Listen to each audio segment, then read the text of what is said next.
Your car.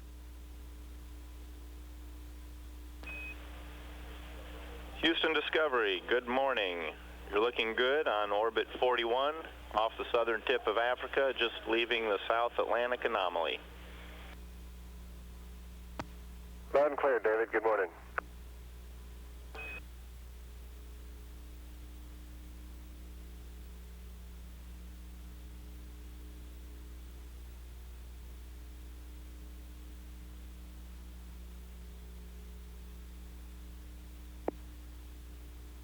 We now have a live television view from Discovery.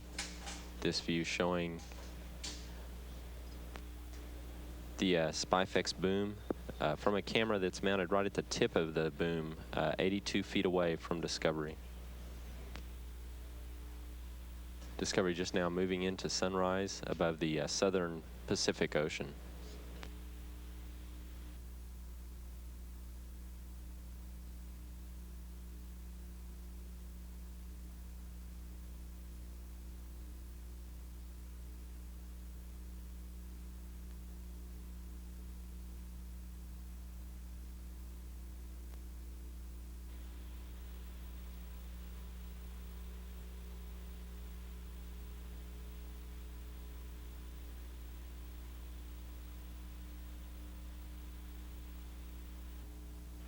Okay, Space News, this is Houston. Please give Discovery a call. Discovery, this is Space News. How do you hear me? Space News, this is Discovery. You're loud and clear, Bill. Well, thank you very much, gentlemen. I appreciate you taking time to talk to me tonight. For Commander Richards, I'll just jump right in if you don't mind. We haven't seen a lot of video on this flight from the orbiter, so it's been a bit tough for us on the ground to get a good feel for how the flight's been going. What sort of early report card or grade would you give STS-64 to this point anyway? Well, from the light payload, I'll let Mark talk about that. We're predominantly doing light and SPIFEX work, and I would say we get the most direct feedback from the SPIFEX work, largely because it's almost all controlled on board, and we almost see the product before the ground does. And from what I can see, it looked very, very good. We encountered some early problems, but Susan Helms and Mark Lee were able to overcome all those things. And I think we're batting a scorecard now somewhere about 90 to 95% of all the planned data points we've successfully achieved. So from that perspective, I think things are going very well. You mentioned you've had a few occasional problems with SPIFEX and, of course, the high data rate recorder used by light. Are you satisfied, or from what you hear anyway, are you losing any significant data, or are you achieving, by the end of the flight, what you set out to achieve? Well, it's hard to tell, Bill. From our standpoint, we're doing all of the onboard science gathering data that we can do. We're taking a lot of pictures every day past that we're awake. We have the camcorder running. We're taking pictures, and we're trying to characterize the atmosphere so that afterwards they can correlate the data with their ground sites and the filming we're doing on board. So from our standpoint, we're gathering all the data we possibly can. It's going very well. The high data rate recorder, you're going to have to get a reading from the ground on exactly what impact that's going to have. Commander Richards, I know that you're all hoping this flight's going to be extended, at least for one day anyway, for additional science observations, but it's obviously going to be tight. Are you optimistic about getting the 10th day, and are you taking any unusual steps to conserve a watt here and there? Oh, well, again, Mission Control is the folks that have this all plotted out, but our own informal plot, based on the morning mail we get, indicates we're gaining ground by about 2 hours every day. So that's provided encouragement that energy conservation methods on board the orbiter, we still got a shot at this thing. This is about the brightest the middeck has been in 3 days here, Bill. It was just for you.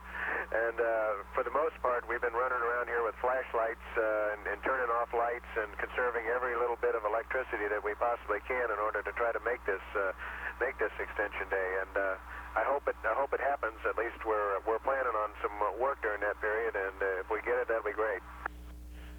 Question for Colonel Meade. If you don't get the extra day, does that impact your planned data collection? I mean, can you still meet all of your pre-launch objectives, at least at this point, as far as you can tell? I'm not sure, Bill.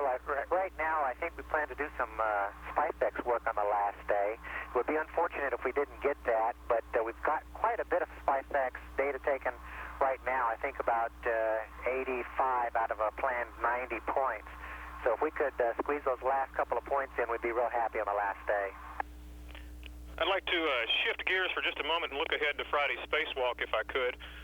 You know, it's been 10 years since any shuttle astronauts carried out an untethered spacewalk, and at your crew news conference before launch, you both stuck to fairly technical descriptions of the test. You didn't really indicate any personal excitement over the prospect of floating free in space, and I'm just curious that now you're back in orbit, are either one of you getting at least a little bit excited about it?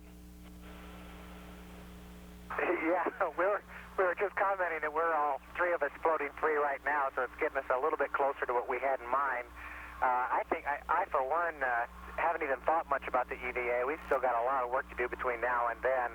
We've got a satellite to deploy and to retrieve. One wrong burn on that could change all of our plans. We're concentrating quite a bit on what we have to do in the next several days. Mark, do you have anything to add to that?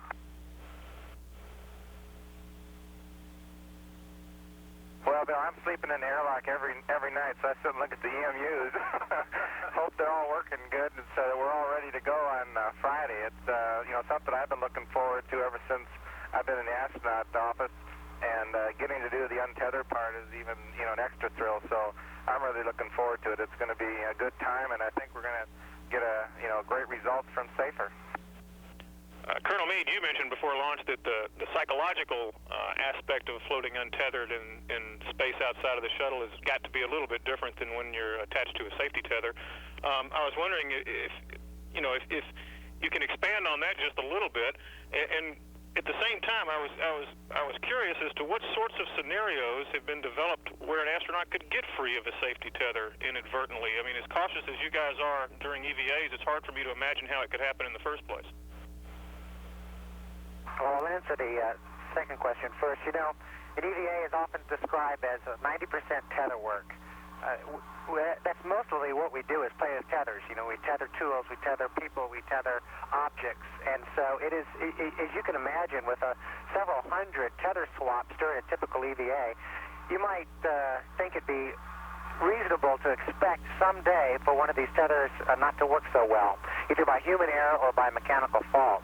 As you may or may not know, our friends in Russia have already had this occur once, and somebody got loose in space and retrieved within a hand's grasp. So it's something that can happen, and I think fairly easily. As far as your first question is concerned, all of flying is a mental game. It's really, or it's a minor physical impairment. It's mostly a mental. So. Mentally being prepared for something like this on the EVA is something that I think both of us are doing. We always think about all of this stuff and plan it through our minds, try to anticipate what's going to happen, and as long as you're mentally prepared for most of this stuff, I think it's going to work out okay. For Commander Richards, and this is just curiosity on my part, the sort of scenario you're protecting against here, of course, is when the shuttle is docked to another vehicle and can't come to the rescue of an untethered astronaut. How long would it take to undock a shuttle in an emergency situation? I realize there's no exact answer to that, but I'm just curious. Is that an hour-long procedure or several hours, or how would that play out?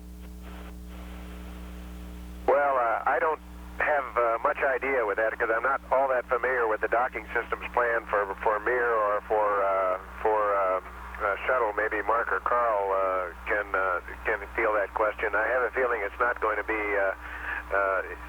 in the time frame that we're talking about, because I know in the SAFER EVA, if someone starts floating off even at relatively slow rates of 1 foot per second, it doesn't take too much mathematics to figure out, particularly if it's dark, that the individual is going to float out of whatever floodlights you have in view, and once you lose sight of them, it's going to be very difficult to be able to find them again. So, but I can't answer it fully because I'm not that familiar with the undocking mechanisms for station and for a mirror. That's okay. You just answered my question. One more on the spacewalk, and I'll address this one to Colonel Lee. I think there are something like 25 more shuttle missions between now and the start of space station construction, and of those flights, I think there are, at present anyway, about 8 spacewalks planned, or 8 missions with spacewalks planned. Is that going to be enough? I mean, to a layman, it would appear that NASA would want to do as many spacewalks as they could between now and then to gain experience. So I guess the question is NASA being a little bit too conservative in how they chart out their EVAs? I I don't think we're being real conservative. In fact, I think we're doing the right thing. We've done making every effort that we can to add spacewalks to flights that can accommodate them. So we understand that we have work to do. But you can do most of this training. I don't think there's going to be a lot of surprises for me on Friday. The water tank has proved to be a very reliable place to train. It gives you a good feel for what it's like to go on a spacewalk. So I think we've got the right training tools. We've used virtual reality. It's another added dimension. So in addition to the spacewalk, giving enough people a taste of EVA, that with our other training, I think we're gonna be ready. We're certainly looking forward to doing it. Colonel Meade, I'd like to look ahead to tomorrow's launch of the Spartan satellite. Of course, just in your words anyway, what can Spartan do that can't be done by sounding rockets for the UV or by ground-based telescopes for visible light? Spartan is carrying some ultraviolet instruments, which the ultraviolet does not reach through the atmosphere. And so most of the observations that Spartan is doing cannot be done from the Earth. It has to get above the atmosphere. And furthermore, they are engaged in some very, very fine pointing and accuracy requirements. And so all of those instruments have to be pointed in a manner which is very demanding. It's so demanding that it can't be done from the orbiter itself. So we deploy the satellite into space, and the satellite then has its own attitude control system with very fine RCS jets or reaction control jets, which point it very accurately. And so that's why we're actually deploying this thing out in outer space. And Commander Richards, I suppose Spartan's especially interesting to you since you helped launch the Ulysses probe, and there are going to be some complementary observations made during this flight. Could you perhaps touch on how the two spacecraft are going to complement each other? Well, Ulysses is near and dear to my heart, as I worked very hard on that thing several years ago to make sure that it was deployed on time and accurately by the shuttle, and it's been one of NASA and ESA's success stories, out to Jupiter and back, and now crossing the south pole of the sun, and almost 100% in commission as it left the shuttle's payload bay.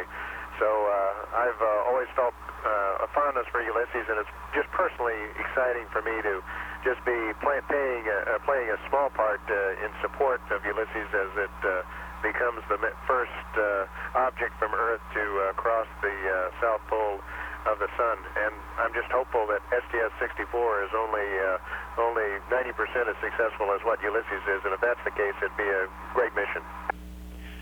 Looking back to light for just one moment, it appears the light instrument obviously is working well.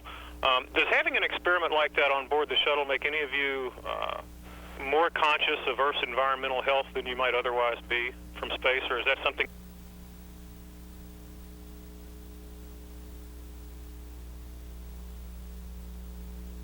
This is Mission Control. This is a videotape that the crew shot using the end effector camera mounted on the tip of the robot arm. This is back near the tail of the orbiter, between the tail of the orbiter and the left orbital maneuvering system pod, at a location where... It's an excellent picture, Discovery.